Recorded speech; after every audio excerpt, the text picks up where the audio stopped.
Video ચાલુ કરતા પહેલા મહત્વની વાત, આજે લોકો પોતાના બોડી કાઉન્ટ્સને સૌથી વધારે હેપીનેસ ફીલ કરાવે છે. જેટલા વધારે બોડી કાઉન્ટ એટલા વધારે પોતાની સાથે પ્રાઉડ ફીલ કરાવે છે. તો આ પ્રાઉડ ફીલ કરવા જેવી વાત નથી. વિડીયો સાંભળો, આગળ શું કહું છું.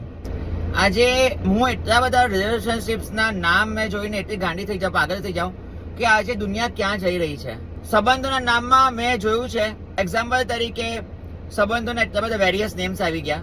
ઓર્બિટિંગ, બ્રેડ કમ્બિંગ, પછી સિચ્યુએશનશિપ, ફ્રેન્ડ્સ વિથ બેનિફિટ્સ, સાથે ઇન્ટિમેસી વિધાઉટ કમિટમેન્ટ.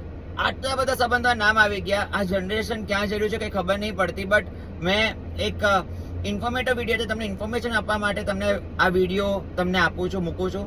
અને આ જુઓ, સાંભળો હું શું કહું છું. આ બધી વસ્તુ એટલી ખતરનાક છે કે જે તમારા ગ્રોથને, સક્સેસને અને ફેમને તમારી કારકિર્દીમાં તમને પાયમાલ કરી શકે છે. હવે તમને કહું, આની અંદર ઇન્ટિમેસી વિધાઉટ કમિટમેન્ટ એટલે કે ઇન્ટિમેસી મીન્સ ફિઝિકલ રિલેશનશિપ.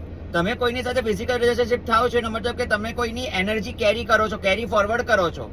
એક્ઝામ્પલ તરીકે કોઈ વ્યક્તિ 10 વ્યક્તિ સાથે એ ફિઝિકલ સંબંધ બાંધીને આવ્યું છે એટલે એ 10 ની એનર્જી કેરી કરે છે, સાથે 11મી ને પોતાની. અને જો એ વ્યક્તિ તમારી જોડે ફિઝિકલ સંબંધ એ બાંધે તો તમારી કારકિર્દી ધોવાઈ ગઈ. એક્ઝામ્પલ મેં તમને કીધું કે ફિઝિકલ રિલેશનશિપ એટલે કે એનર્જી કેરી કરવું. એક્ઝામ્પલ, એ 10 માણસની જેને એનર્જી કેરી કરી એમાં કોઈનો રાહુ ખરાબ છે, કોઈનો કેતુ ખરાબ છે, કોઈનો શનિ ખરાબ છે. એવી રીતે કરીને એનો તો પોતાનો ગ્રોથ, સક્સેસ, ફેમ ખરાબ કર્યું. સાથે હવે 11માં એની પોતાની અને તમારી સાથે તમે પોતે બી એની અંદર 11 એનર્જી કેરી કરો છો. 11 એનર્જીઝ એટલે કે જે ખરાબ નેગેટિવ ઉર્જાને તમે કેરી ફોરવર્ડ થાય છે, કે જે બધી ખરાબ એના ગ્રહોના પ્રભાવ છે. આપણું બોડી એક એનર્જીથી બનેલું છે, તત્વોથી બનેલું છે. એટલે કે આપણા ગ્રંથોમાં બી કહ્યું છે ને કે બ્રહ્મચાર્ય એટલે એક સાથે હોવું, 1000 સાથે નહીં. એટલે આ બહુ માયને કરે છે આ બધી વસ્તુ.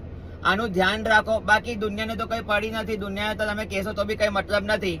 પણ તમને જે વસ્તુ આજે 1 મહિના પછી મળવાની છે ને એ તમને 6 મહિના પછી મળશે, તમને વર્ષ 2 વર્ષ પછી મળશે.